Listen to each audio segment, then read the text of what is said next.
आप देख रहे हैं प्राइम टीवी, सच साहस सरोकार।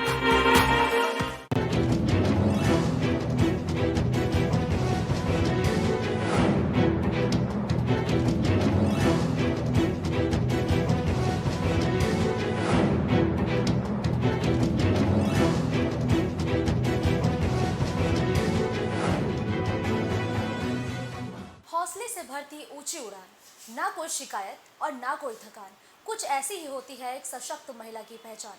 नमस्कार, आप देख रहे हैं प्राइम टीवी और मैं हूं आपके साथ मुस्कान अजमानी और हमारी खास पेशकश शख्सियत में आप सभी का स्वागत है। इस कड़ी में आज हम आपकी मुलाकात कराएंगे यूपी की स्वास्थ्य महानिदेशक दीपा त्यागी जी से। दीपा जी, प्राइम टीवी पर आपका बहुत बहुत स्वागत है। Thank you. दीपा जी, देखिए, यूपी एक बहुत बड़ी जिम्मेदारी होती है। जनसंख्या के लिहाज से यूपी एक बड़ा प्रदेश है। ऐसे में यहाँ की स्वास्थ्य की जिम्मेदारियाँ संभालना कितना चैलेंजिंग है आपके लिए? ये बहुत चैलेंजिंग टास्क है और मैं अपनी पूरी क्षमता से इसको करने की पूरी कोशिश कर रही हूँ। देखिए, एक बड़ी जिम्मेदारी होती है, जैसा कि आपने भी जिक्र किया और हम भी ये मान रहे हैं, क्योंकि एक बड़ा प्रदेश है। यहाँ तक पहुँचने का रास्ता कैसा था आपका? यहाँ तक पहुँचने का रास्ता शायद आपको अजीब लगे सुनने में, पर मेरे लिए बहुत आसान था, क्योंकि मैंने जहाँ से एजुकेशन पाई है वहाँ पर ये सब बातें जो पब्लिक लाइफ में होती हैं कि प्रमोट करे कोई या कोई पुश करे या आपको कोई सपोर्ट करे, ऐसी दुनिया से मैं नहीं आई हूँ। मेरे पिता एक वकील थे और खेती करते थे। उन्होंने हमें कहा कि फंड्स की कमी नहीं होगी पढ़ने के लिए, लेकिन सिफारिश हम नहीं करेंगे। तो हम पढ़ते थे और अब पढ़ के हमने अपना टारगेट अचीव किया। सौभाग्य से मुझे किंग जॉर्ज मेडिकल कॉलेज में पढ़ने का मौका मिला और मेरे टीचर्स भी इसी फिलॉसफी को में विश्वास करते थे कि आप मेहनत करो, पढ़ो। हमें सपोर्ट था बहुत ज़्यादा हमारे गुरुओं का। वो हमारे गुरु ही नहीं, हमारे गार्जियंस थे। उन्होंने हमें मेहनत के बल पर आगे बढ़ने का मंत्र दिया और उसी को अपना कर मैंने एक मेडिकल ऑफिसर की तरह अपनी ज़िंदगी में नौकरी स्टार्ट करी और मेहनत किया। और ये नहीं सोचा कि मुझे किसी भी अन्य चीज़ की आवश्यकता है। मेहनत करती रही अच्छे दिल से, ईमानदारी से, और अपने रोगियों को ठीक करने की तरफ मेरा टारगेट था। मैं सिर्फ एक डॉक्टर की तरह काम करती थी। जैसे जैसे सीनियर होती गई मैंने अन्य जिम्मेदारी पहचानना और उन्हें संभालना सीखा। जो हमारी सरकार की नीतियां होती हैं, जिनकी वजह से हम डॉक्टर होने के नाते अपनी सामाजिक जिम्मेदारी भी पूरा कर सकते हैं, उनको पहचाना और उसमें भी कार्य किया। लिहाजा मुझे वक्त पर प्रमोशन मिलता गया और मेरी अच्छी परफॉर्मेंस की वजह से मेरे अधिकारियों ने मुझे पहचाना और मुझे यहाँ तक पहुँचाया। इसमें मैं यही कहूँगी कि ईमानदारी और कड़ी मेहनत, बस सिर्फ इन्हीं दो चीज़ों की वजह से मैं मेडिकल ऑफिसर से आज महानिदेशक की कुर्सी पर हूँ। देखिए, अमूमन जब भी हम किसी भी डिपार्टमेंट की बात करते हैं तो एक भ्रष्टाचार एक बहुत टफ वर्ड होता है, या यूँ कहें कि बहुत बड़ा कलंक होता है अमूमन डिपार्टमेंट्स पे। और लाजमी है कि स्वास्थ्य विभाग एक बड़ा विभाग है। ऐसे में भ्रष्टाचारी जो आपके निचले स्तर के अधिकारी हैं या यूँ कहें डॉक्टर्स हैं, उन पर नकेल कसने के लिए क्या प्लान है आपका? देखिए, भ्रष्टाचार दो तरह का होता है। एक भ्रष्टाचार होता है आप अपना कार्य जिम्मेदारी से ना पूरा करें और मुफ्त में तनख्वाह लेके घर चले जाएं। दूसरी तरह का भ्रष्टाचार होता है कि आप डीडीओ हैं, आपको कोई फंड मिलता है जो आपको रोगियों की भलाई के लिए खर्च करना होता है और उसमें आप अपने लोगों को प्रमोट करके और उसमें अलग से कुछ पैसे कमाने का रास्ता ढूंढते हैं। तो ये दोनों भ्रष्टाचार में से एक तरह का भ्रष्टाचार कि आप काम ना करें और रोगियों को जो सेवाएं मिलनी चाहिए आपकी, वो आप उन्हें प्रोवाइड ना करें, उस संबंध में मेरा रवैया शुरू से बहुत सख्त रहा है। और मैंने खुद भी ऐसा कभी नहीं किया और जहाँ जहाँ मैं इंचार्ज की हैसियत से थी अपने डॉक्टर्स को भी ऐसा नहीं करने दिया। और सिर्फ डॉक्टर्स नहीं बल्कि पैरामेडिकल के प्रति भी मेरा रवैया इसी तरीके का था और मैं इस बारे में जानी भी जाती हूँ। तो इस भ्रष्टाचार पे तो मेरा स्ट्रिक्ट जो रवैया है उसको देखते हुए जो लोग मेरे साथ काम करते हैं वो खुद ही पहचान जाते हैं कि अब ये आ गई है, अब ये नहीं चलेगा, तो वो उस पर मुझे अब ज़्यादा मेहनत नहीं करनी पड़ती है। देखिए दीपा जी, जितना बड़ा विभाग उतनी बड़ी जिम्मेदारी, और कहीं ना कहीं उससे कहीं ज्यादा भ्रष्टाचार भी अमूमन देखने को मिलता है। और भ्रष्टाचार के खिलाफ आप तो हमेशा से ही आपकी छवि एक हमेशा स्ट्रिक्ट डॉक्टर के रूप में रही है, या एक स्ट्रिक्ट अधिकारी के भी रूप में रही है। ऐसे में आप बड़ा पद है आपके पास, भ्रष्टाचारी जो अधिकारी हैं और जो कर्मचारी हैं उन पर नकेल कसने के लिए क्या एक्शन प्लान है आपका? देखिए, मेरा एक्शन प्लान ये है कि महानिदेशक के रूप में मैंने जब कार्य संभाला तो मैंने इस बात पर ध्यान दिया कि जो पैसा हम लोग यहाँ से पेरिफ्री में भेजते हैं उसका सदुपयोग करने के लिए और उसमें कार्य में तेज़ी लाने के लिए हमें क्या क्या करना पड़ेगा। तो उसमें कुछ पैसा ऐसा है जो हम उपकरण खरीदने के लिए देते हैं, कुछ हम यूपीएमएससीएल को देते हैं, कुछ हम अपने अधिकारियों को देते हैं नियम के अनुसार।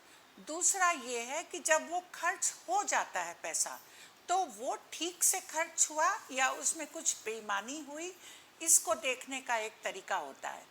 तो इस दोनों तरीकों पे मैंने अपना ध्यान केंद्रित किया है और कुछ कड़े फैसले लिए हैं, बैठक की है और इस खरीद प्रक्रिया में तेज़ी लाने के लिए कुछ निर्णय लिए हैं और वो निर्णय इम्प्लीमेंट होने में थोड़ा सा वक्त लगेगा, शायद महीना भर लग जाए।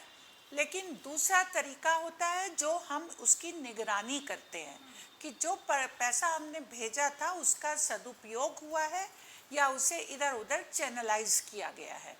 तो उसके लिए हमारे विभाग में यहीं पर मुख्य संप्रेक्षा अधिकारी बैठते हैं और उनके सुपरविज़न में काम करने वाले हमारे संप्रेक्षा अधिकारी होते हैं। तो ये संप्रेक्षा अधिकारी अपना टूर प्रोग्राम बनाते हैं और 75 जिलों के सारे ऑफिसेज में जाकर ऑडिट करते हैं और उसकी रिपोर्ट देते हैं। तो मैंने उनके साथ मीटिंग की है और उनको चुस्त दुरुस्त तरीके से कार्य करने के लिए निर्देशित किया है और वो ऑडिट करने के लिए जो प्रोग्राम बनाएंगे वो मुझसे अप्रूवल लेंगे, जहाँ जाएंगे वहाँ की रिपोर्ट मुझे पेश करेंगे और उस पर अपनी ऑब्जर्वेशंस देंगे। तो देखिए, काफ़ी कुछ मेरा उस पर नियंत्रण हो जाएगा। ठीक है, देखिए तकरीबन 1 महीना और 1 हफ्ते से आप उस पद पर कार्यरत हैं, पदभार संभाल रही हैं। सरकार की तरफ से कैसी मदद मिलती है? सरकार की तरफ से बहुत अच्छी मदद मिलती है। हम लोग चूँकि डॉक्टर हैं, हमारा विभाग स्पेशलाइज्ड विभाग है और सरकार में ये सबसे बड़ा पद है जिस पर मैं बैठी हूँ और स्पेशलिस्ट हूँ चूँकि, तो इसलिए जो भी प्रस्तावना हमें देनी होती है सरकार को, वो ये उम्मीद करती है कि वो प्रस्तावना एक सोच समझकर बनाई गई उपयुक्त रणनीति होगी और उस रणनीति पर मुझे बहुत सहयोग मिलता है। ठीक है, देखिए दीपा जी, सरकार की तरफ से तो फुल टू आपने कहा कि आपको सहयोग मिलता है और आप डॉक्टर हैं और अब आप एक बड़े पद पर हैं, लेकिन इलाज के दौरान का कोई ऐसा केस या कोई वाकया आज भी आपको याद हो जो आप हमारे दर्शकों को बताना चाहें? इलाज के दौरान मैं मेडिकल ऑफिसर थी, मेरी सिर्फ 1.5 साल की नौकरी थी। एक 3 बच्चे उंगली में पकड़ के एक आदमी आया था, उसकी वाइफ लेबर पेन्स में थी। उसने मेरे से कहा बहुत असमर्थता है, मैं एक पड़ोसन को छोड़ के जा रहा हूँ घर, मुझे देखकर बता दीजिए मुझे रुकने की ज़रूरत है या नहीं। वो बिल्कुल नॉर्मल केस था। मैंने उसे खुद ही इजाज़त दे दी कि ठीक है तुम बच्चों को लेकर चले जाओ, ये एक महिला है साथ में, हो जाएगा, नॉर्मल केस है। लेकिन इत्तेफाक से उस लेडी को डिलीवरी के बाद पीपीएच होने लगा, इतना अधिक रक्तस्राव उसको होने लगा कि उसको बचाना मुश्किल पड़ गया और उस समय टेलीफोन और ये सब सुविधाएं भी नहीं होती थी इतनी ज़्यादा। उसे बचाने के लिए 2 यूनिट ब्लड की ज़रूरत थी और सुबह के 3:30 बजे हुए थे और उसको बुलाने का मेरे पास कोई साधन नहीं था। मैं दौड़ते हुए ब्लड बैंक गई, मैंने अपना ब्लड डोनेट किया। सौभाग्य से उसका और मेरा ब्लड एक ही ग्रुप था और मेरे उस ब्लड के सहारे उसने 1.5 घंटा गुजारा। इतने में सुबह हो गई, चपरासी को दौड़ाया गया, उसका हस्बैंड आया और फिर शाम तक 6 यूनिट उसको ट्रांसफ्यूज़ किया गया और वो मुस्कुराते हुए अपने बच्चे को लेके घर गई। मुझे वो दिन कभी नहीं भूलेगा। अच्छा, स्टिल आपके दिमाग में वो वाकया अभी भी ताज़ा है। आज तक है। देखिए, अभी तो बड़े, अगर हम शहरों की बात करें तो लोग काफ़ी जागरूक है, बड़े शहरों की जनता जागरूक है, लेकिन जो ग्रामीण इलाकों में अस्पताल है, सीएचसी, पीएचसी, वहाँ पे क्या-क्या चैलेंजेस होते हैं जिनको आपने टैकल किया हो? हाँ, सीएचसी पीएचसी पर ये चैलेंजेस होते हैं कि वहाँ पर एक तो ब्लड बैंक नहीं होता है, वहाँ पर सड़कें पहले अच्छी नहीं थी, ट्रांसपोर्ट के साधन भी नहीं थे। तब बहुत चैलेंजिंग होता था कि हम ऐसे गंभीर मरीज को भेजना ही चाहते थे जिसमें कॉम्प्लिकेशंस हो सकती थी और रोगी का जीवन बचाना मुश्किल हो सकता था।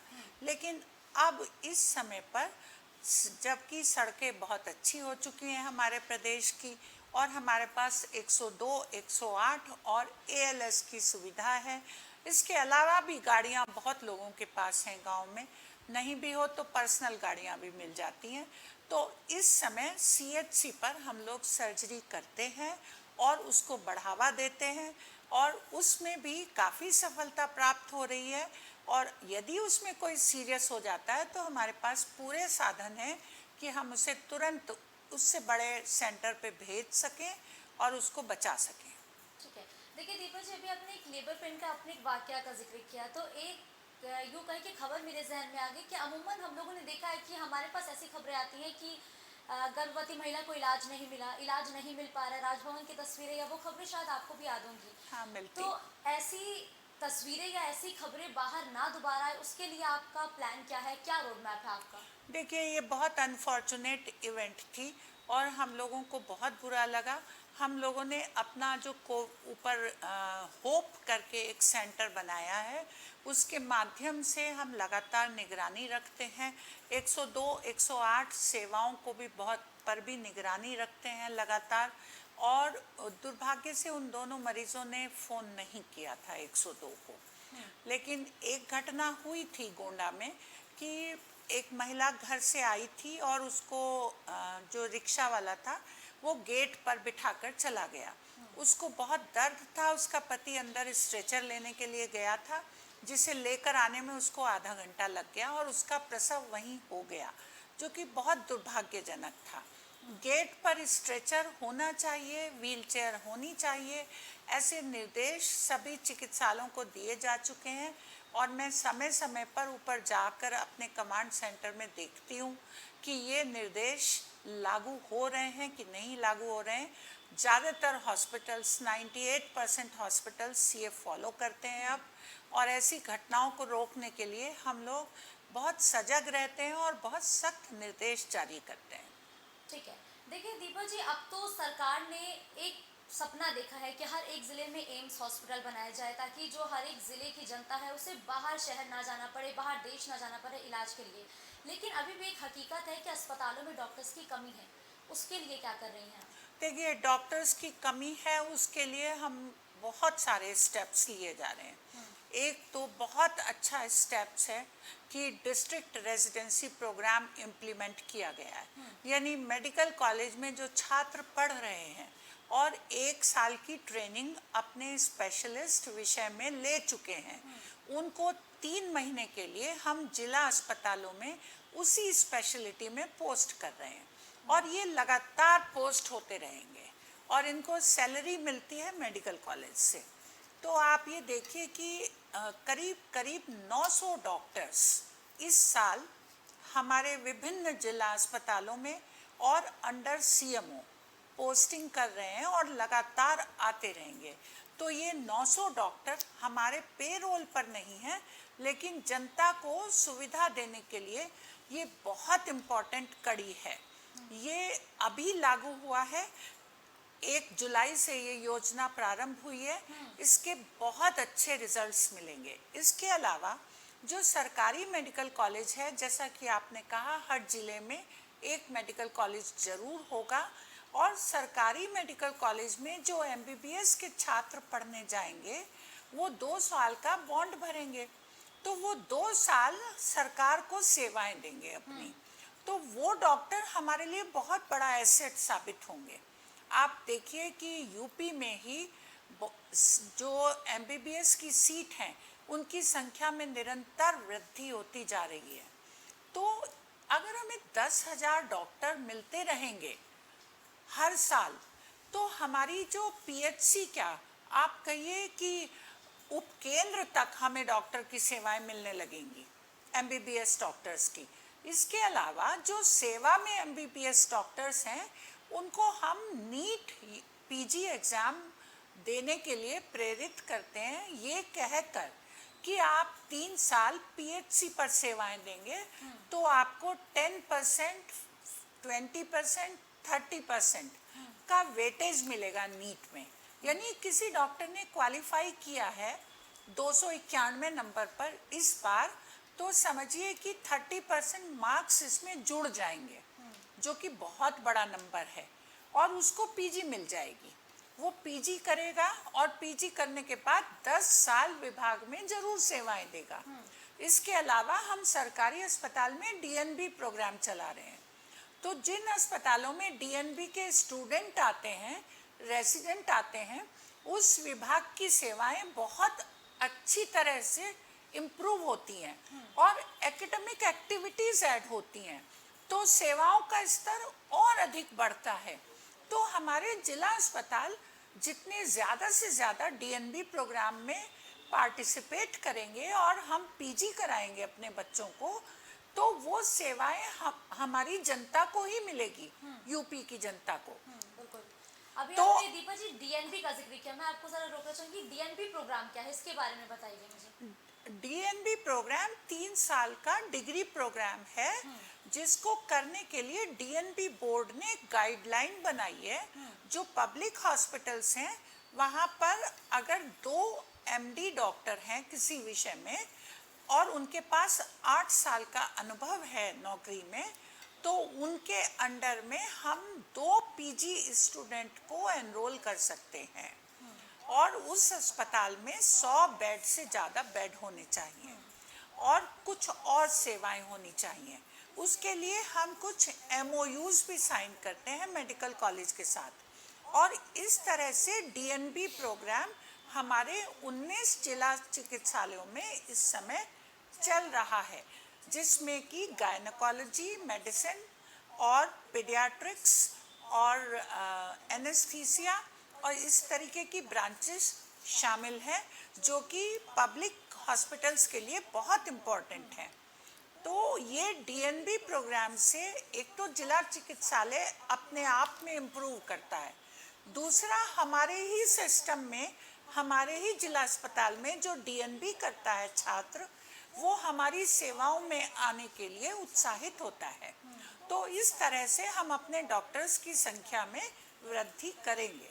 ये एक लॉन्ग टर्म प्लान है जिसका असर 5 साल में आपको दिखने लगेगा।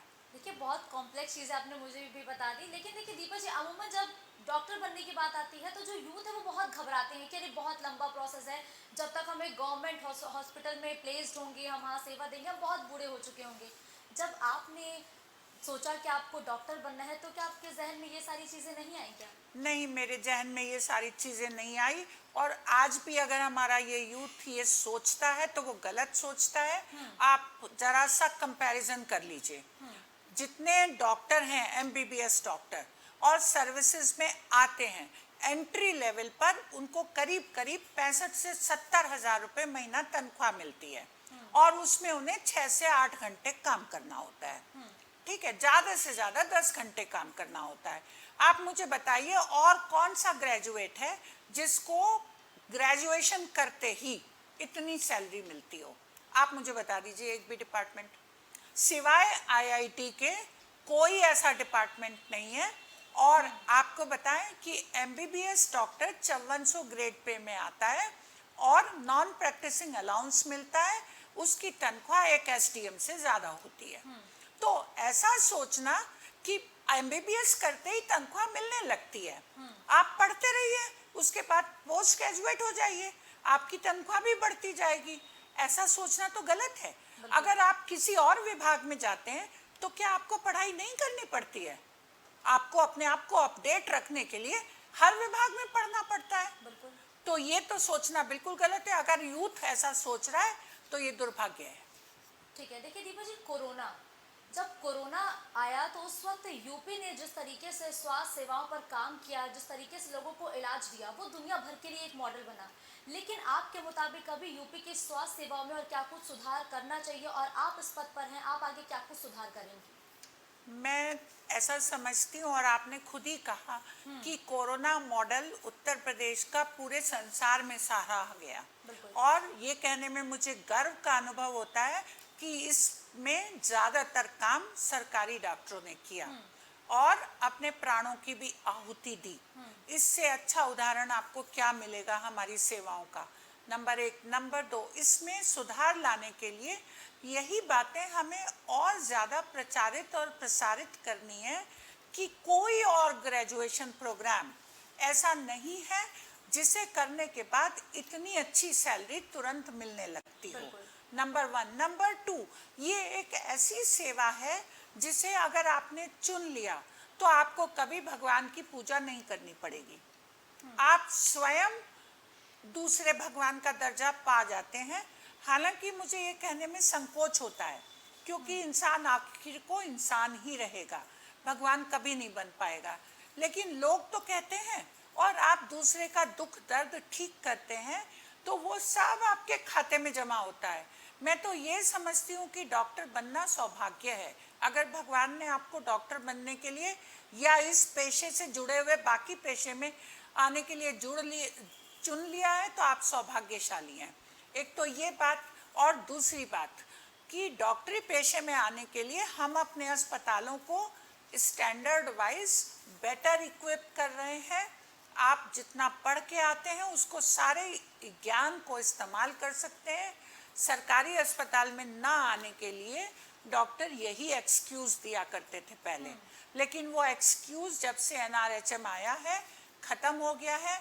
अब हमारे चिकित्सालय प्राइवेट चिकित्सालयों से बेहतर हैं, बिल्कुल कहीं बेहतर हैं। तो इस पेशे में आने के लिए युवाओं की कमी नहीं है। अभी भी नीट PG सबसे मुश्किल एग्ज़ाम कहा जाता है, और लोग दे ही रहे होंगे कंपटीशन, तभी उसे मुश्किल कहा जाता है। और जितनी सीट बढ़ती जा रही हैं, क्या कोई सीट खाली जाती है? क्या कोई मेडिकल कॉलेज बंद होता है? कितने इंजीनियरिंग कॉलेज बंद हो चुके हैं? तो मेडिकल कॉलेज तो बंद नहीं हो रहे हैं, बल्कि और खुलते जा रहे हैं। तो ऐसा सोचना भ्रम है। हमारे डॉक्टर्स सेवाओं में आ रहे हैं लगातार। ठीक है। देखिए दीपा जी, अब डेंगू के केसेस में लगातार इजाफा हो रहा है। आप भी जिक्र कर रही थी कि अब हर एक बीतते दिन के साथ डेंगू के केसेस में बढ़ोतरी हो रही है। डेंगू को लेकर क्या एक्शन प्लान है, क्या कुछ निर्देश अस्पतालों को दिए गए हैं आपके द्वारा? जी हाँ, डेंगू इस समय बारिश के बाद जल भराव की वजह से आ रहा है। ये भी एक ऐसी स्थिति है जो धीरे धीरे हम काबू पा लेंगे। जैसे जैसे हमारी इंफ्रास्ट्रक्चर इम्प्रूव होगी, मच्छर के ब्रीडिंग प्लेसेस को हम ख़त्म करते जाएंगे, ऐसे ऐसे हम कम्युनिकेबल डिजीज़ पे पूरा कंट्रोल पा लेंगे।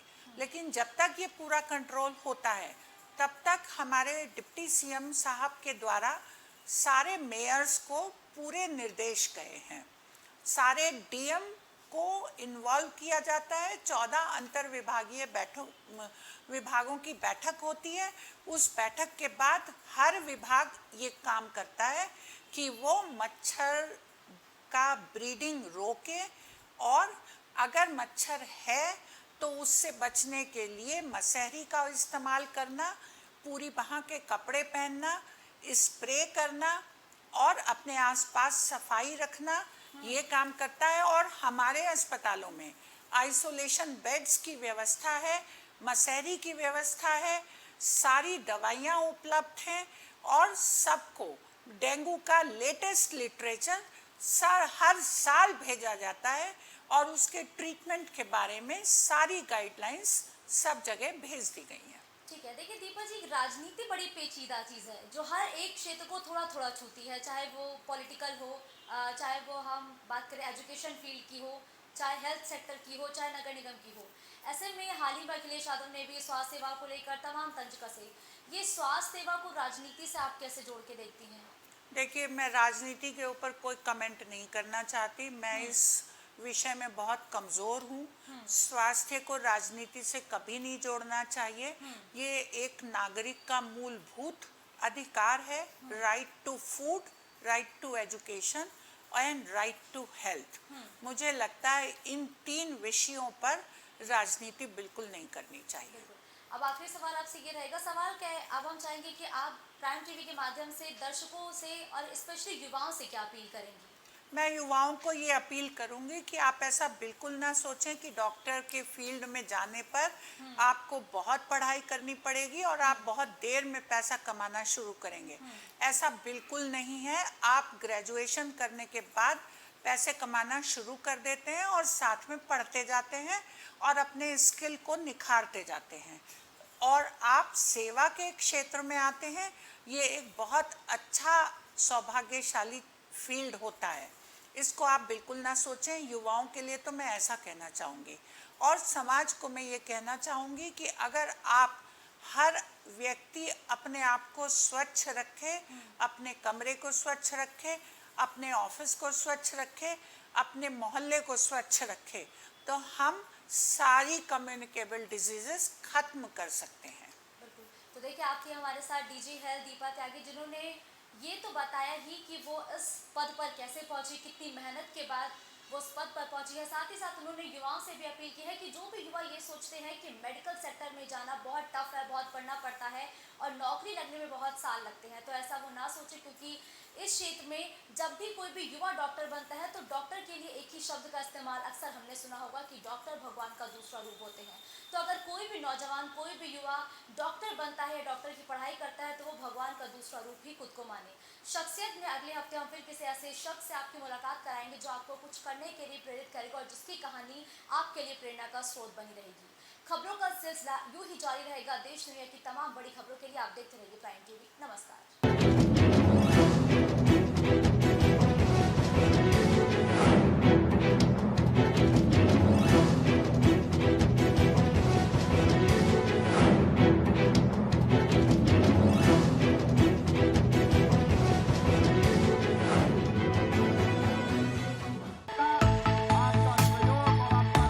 कुछ भाव पुष्प।